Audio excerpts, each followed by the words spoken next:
देखिए यहाँ तक रोम की सभ्यता की बात है। रोम की सभ्यता माना गया है, लोग बोलते 600 ईसा पूर्व में हुआ है।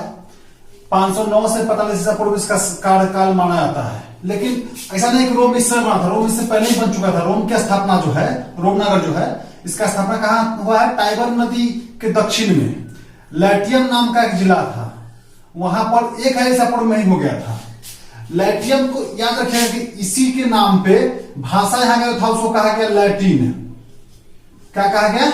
लैटिन। लैटिन भाषा का उपयोग आप लोग साइंस से बहुत सारा संकेत देखेंगे लैटिन में है, तो लैटिन कहा गया। ठीक है। यहाँ की राजधानी जो है इटली थी, लेकिन इसको कहा था रोम की सभ्यता। माना गया है कि जो रोम वाला लोग था ना, वो एट्रस्कन जाति वंश के था। इस जाति का था, और इस जाति के जो वंशज था उसको पेट्रिशियन कहा गया। बाद में लोग देखेंगे पेट्रिशियन और प्लीबियन जो है 2 वर्ग में बट गया था समाज। ये लोग कहां से आए थे रोम में? तो ये आए थे उत्तरी अफ्रीका से, स्पेन से और फ्रांस से आए थे। इसके अलावा 2000 ईसा पूर्व में वहां भारोपीय भाषा बोलने वाले लोग, जो भारत और यूरोप का मिला जुला भाषा होता है, इंडो यूरोपियन, उसको बोलने वाले लोग उसको आल्पस पर्वत को पार करके जो वहां पर आके बसे थे।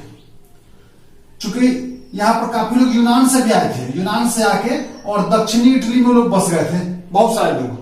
इन्हीं यूनानी लोगों से लोग वर्णमाला सीखे, धार्मिक विश्वास, कला, इस सब का विकास इनको यूनान का प्रभाव इसमें देखने को मिलता है। तो कहानी यही है कि यूनान जो है वहां से काफी लोग आके यहाँ बसे थे। ठीक है ना। यहाँ पर जब यहाँ पर बात की शासन व्यवस्था की बात कीजिएगा तो एक राजा होता था, एक सभा और एक सीनेट। हम लोग कहते हैं ना कि विश्व का प्रथम गणतंत्र कहां पे है? वैशाली में, लिच्छवी गणराज्य जो भारत में है, बिहार में है। लेकिन सबसे पहले अगर बात की जाए एक सीनेट का, एक सभा काउंसिल का, एक पूरा एक जो है काउंसिल है, सभा, वो यहां नहीं था। यहां था कि राजा बन गया, ठीक है, और उसके बाद जो चाहेगा राजा वही करेगा, यहां पे ही था। लेकिन वहां उस समय भी राजा के अलावे एक सभा और एक सीनेट होता था। ये लोग मिलकर शासन चाहता था, राजा अकेले शासन नहीं चला पाता। 6ठी शताब्दी ईसा पूर्व में क्या हुआ? ठीक है, कि अंत में राजा का पद समाप्त कर दिया गया था। तभी से माना गया कि इसका, इटली जब लोग मानते ना 6ठी शताब्दी ईसा पूर्व से, तो 6ठी शताब्दी ईसा पूर्व में क्या हुआ कि राजा का पद समाप्त कर दिया और पूर्ण गणराज्य बना दिया इसको। ठीक है। उस समय हम लोग का यहाँ भी जो है महाजनपद काल चल रहा था। महाजनपद काल में हम लोग पहले ही से लोकतंत्र गणराज्य हम लोग यहाँ बन चुका था, लेकिन इनका गणराज्य हमारे गणराज्य में अंतर था। इसका जो गणराज्य बना उसमें क्या हुआ कि सीनेट बना, सभा बना और काउंसिल बना। सीनेट के पास जो है पूरा राजकोष का व्यवस्था सीनेट देखता था, और काउंसिल जो बना हुआ था तो उसको मिला के टोटल पावर उसके पास था। लेकिन इसको जो है सभा 2 वर्ष के लिए चुनती थी। माने इसका पावर इसके पास, सभा चुनेगी तब काउंसिल बनेगा, और इसका जब काउंसिल बन गया तो पूरा पावर फिर काउंसिल के पास। काउंसिल जो है उस सब कुछ युद्ध करना है, युद्ध में सेना का नेतृत्व करना हो, नीति बनाना हो, धार्मिक नीति, आर्थिक नीति, सारा कुछ इसी के अंदर में था। ठीक। जब लोकतांत्रिक व्यवस्था लागू हुआ तब। अब हम देखते हैं जब इसके समाज के बारे में, तो रोम का समाज 2 भाग में बटा हुआ था। एक था पेट्रिशियन जो कि उच्च वर्ग था, और सीनेट पर कब्जा था, माने माल पूंजी वाला जितना चीज था ना, ये लोग कब्जा किया था पहले से। आखिर हम पहले देख चुके हैं कि सीनेट जो है वो कोष देखता था, और कोष वाला जो है उस पर पेट्रिशियन ने कब्जा था। प्लीबियन कौन था? मजदूर, किसान, कारीगर, ये सब था। लेकिन टैक्स इसी को देना पड़ता था। जो बेचारा गरीब था ना, टैक्स उसी को देना पड़ता था। ये लोग टैक्स से बचता था। अब इसका नतीजा क्या हुआ कि धीरे धीरे विद्रोह हुआ। हम लोग जब पॉलिटिक्स पढ़ेंगे तो पढ़ेंगे, समझे, वर्ग संघर्ष के बारे में, कि जब भी वर्ग बनेगा तो उसमें संघर्ष होगा समानता के लिए, और ये नैसर्गिक क्रिया है। तो यहां जब 2 वर्ग बन गया, पेट्रिशियन और प्लीबियन का, तो दोनों में संघर्ष शुरू हुआ, काफी युद्ध हुआ है वहां पे। ठीक है ना। 5वीं सदी ईसा पूर्व में जो है विद्रोह जब हुआ तब ट्रिब्यून का अधिकार मिल गया, किसको? प्लीबियन को मिला। और इसमें एक नियम बना कि जो आपको सभा और ये काउंसिल कानून आपके लिए पास करेगा, वो अगर प्लीबियन से संबंधित है तो प्लीबियन अपना एक ट्रिब्यून चुनेगा, और वो ट्रिब्यून अगर चाहे तो उस कानून को बदल सकता है, कानून को हटा सकता है, ठीक है ना, सारा अधिकार उसको दिया गया। इसके अलावा जो है प्लेबियनों का एक दूसरा सबसे बड़ा जीत था, वो था 454 कानून का एक संविधान बना। लिखित संविधान के बारे में हम लोग बात करते हैं, सबसे पहले लिखित संविधान यही बना था। इसको क्या किया गया कि लकड़ी के तख्ती पर लिखा गया था, इसको बोला गया 12 तख्तियों कानून। लकड़ी के तख्ती पर इस 454 कानून लिखा गया, अलग अलग कानून, ताकि इससे सबको समानता का अधिकार मिले। और इसको कह दिया गया कि भाई 12 तख्तियों का कानून है। इसके अलावा फिर विद्रोह हुआ, भूमिहीनों का विद्रोह हुआ था, जो वहां पर निर्धन लोग थे वो विद्रोह किए। वो विद्रोह जब हुआ तब एक कानून बना वहां पर, जो सीनेट पास किया, उसमें हुआ कि जमीन जो है उसका अधिकतम कौन कितना रख सकता है, अधिकतम लिमिट तय हुआ कि इससे अधिक आप नहीं रख पाएगा, जो भूमिहीन है उसमें बटेगा। बाद में फिर थोड़े दिन के बाद ये कानून खत्म भी हो गया था, लेकिन उसमें बना। अच्छा, अब आता है उसी समय एक देश था कार्थेज, एक नगर था, छोटा सा था कार्थेज। इसको फिनिशिया बसाया था।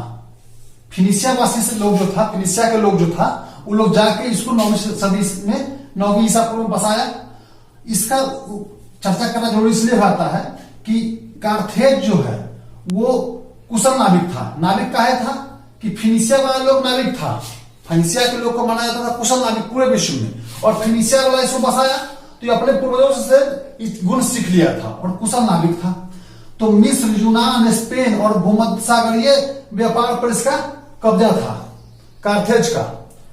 इसके चलते जो है बहुत सारा देश, यहां तक कि रोम भी इससे चाहता था इस पर कब्जा करना। छोटा सा राज्य था ये, लेकिन कब्जा करना चाहता था। हाँ, था बहुत बहादुर देश, भले छोटा था लेकिन बहादुर था। उसका क्या होता है कि यूनानी लोग जो है वो फिनिशिया से ही, यूनान का जो भी लोग था वो फिनिशिया से कैपिटल लेटर सीखा। हम लोग लिखते हैं ना ऐसे, ये हो गया स्मॉल लेटर और ये हो गया कैपिटल लेटर। तो कैपिटल लेटर जो है वो कहां से आया था, फिनिशिया का लोग से सीखा, कौन, यूनान वाला, और इससे फिर सीख लिया रोम वाला। आप रोमन लेटर में कैपिटल लेटर का बहुत सारा इस्तेमाल देखिएगा रोमन में, तो यही से सीखा था वो लोग, यूनानी से, जबकि यूनानी सीखा था फिनिशिया वालों से, ठीक है। अच्छा, अब जो है एक क्षेत्र था वहां पर सिसिली। सिसिली का जमीन बहुत उपजाऊ था और ये भी छोटा सा देश था, छोटा सा नगर था। इसको अब रोम को ये डर था कि सिसिली पर कब्जा कर लेगा कार्थेज, ठीक है ना। इसके लिए रोम क्या क्या कार्थेज पर पहले ही हमला कर दिया, कार्थेज पर हमला कर दिया। कार्थेज छोटा जगह था, लेकिन वहां का लोग काफी बहादुर थे। वहां का सेनापति जो थे हैनिबाल, वो काफी बहादुर सेनापति था। ये हैनिबाल जो है उससे और के नेतृत्व में रोम से काफी दिन तक युद्ध चला। युद्ध 264 से लेकर 146 ईसा पूर्व तक, लगभग 100 साल तक युद्ध चलते रहा, ठीक है। इसको बुलाता है प्यूनिक का युद्ध। इस युद्ध में अंत में कार्थेज बेचारा हार जाता है, और हारता है तो पूरे कार्थेज में रोम वाला आग लगा देता है। पूरे कार्थेज में आग लगा के नष्ट कर देता है। जितना बचा हुआ लोग था उसको दास बना लेता है। दास प्रथा की शुरुआत यहीं से होती है। सबको दास बना के ले आता है, या तो बेच देता है या फिर अपने साथ दास बना के रख लेता है। इसके बाद जो है, इस जीत के बाद भूमध्य सागर पर अधिकार होता है किसका, रोम का अधिकार हो जाता है। अब आता है यहां पर कि जब दास बनता है इधर, तो दास जो है, दासों का शोषण बहुत हो रहा था। दासों के साथ पाशविक व्यवहार होता था। दास को जो है ये लोग काम करवाया हर जगह, चाहे खेत में काम करना हो, घर में काम करना हो, वो पानी का जहाज था नाव, उस पर काम करना हो, उद्योगों में काम करना हो, सब जगह काम कौन करेगा, ये बचा दास लोग। और ऐस कौन करेगा, जो वहां का धनिक वर्ग है। अब 2 वर्ग हो गया वहां पर, दास और जो धनिक वर्ग है सो। तो वो लोग जो है बड़ी भोग विलासी हो गया, खूब खाना पीना ऐश करना, अपना किसी तरह से भद्दा प्रदर्शन करना अपने धन का लोग शुरू कर दिया। क्योंकि बहुत धन होने लगा, सब दास कमाता था, दासों को देना है नहीं, पकड़े कब्जा किए हुए। दास लोग को लोग ऐसे लकड़ी का तख्ता रखता था, गले में फंसा के दोनों हाथ फंसा ऐसे बांध के रखता था कि भागे नहीं। सोने के समय उसको जंजीर में बांध के सुलाया जाता था दास को। तो दास लोग भी बहुत सारा विद्रोह किया। दास का सबसे महत्वपूर्ण विद्रोह जो है 73 ईसा पूर्व में माना आता है। उसका नेता कौन था, स्पार्टाकस। तो स्पार्टाकस जो था वो भी बहुत बहादुरी से लड़ा था। इस युद्ध में क्या हुआ कि दास का जब विद्रोह शुरू हुआ तब क्या होता है वहां पर कि ये लोग जो है सभा काउंसिल के मुद्दे की बात नहीं रहती, तो वो लोग सेनापति को सेना को उतारना शुरू कर दिया। इंटरनल मैटर में भी सेना उतरने लगा, और सेना से के उतरने के बाद 20,000 दास ने विद्रोह किया था। वो लोग क्या किया कि अंत में दास लोग को हरा दिया और 20,000 दास को मार दिया। जो पकड़ा, जो आत्मसमर्पण किया उसको ही मार दिया, सबको मार दिया। ठीक है ना। तो इस धीरे धीरे क्या हुआ कि सेनापति लोग का पावर बढ़ना शुरू हो गया। भाई जब हर युद्ध में सेनापति को आप ढूंढिएगा, सेनापति जीतेगा, आप बैठ के तमाशा देखिए, सेना का वैल्यू बढ़ेगा। तो उस समय सेनापति लोग जो है अब वो लोग सोचने लगे कैसे हमने यहाँ कब्जा कर लिया, अब राजा हम बन जाए, इस फेर में वो लोग पड़ गया। अब वहां का दो महत्वपूर्ण सेनापति था, एगो था पाम्पी और एगो जूलियस सीजर। जूलियस सीजर पर जो है शेक्सपियर नाटक लिखे हुए जूलियस सीजर, ठीक है, नाटक का नाम है जूलियस सीजर।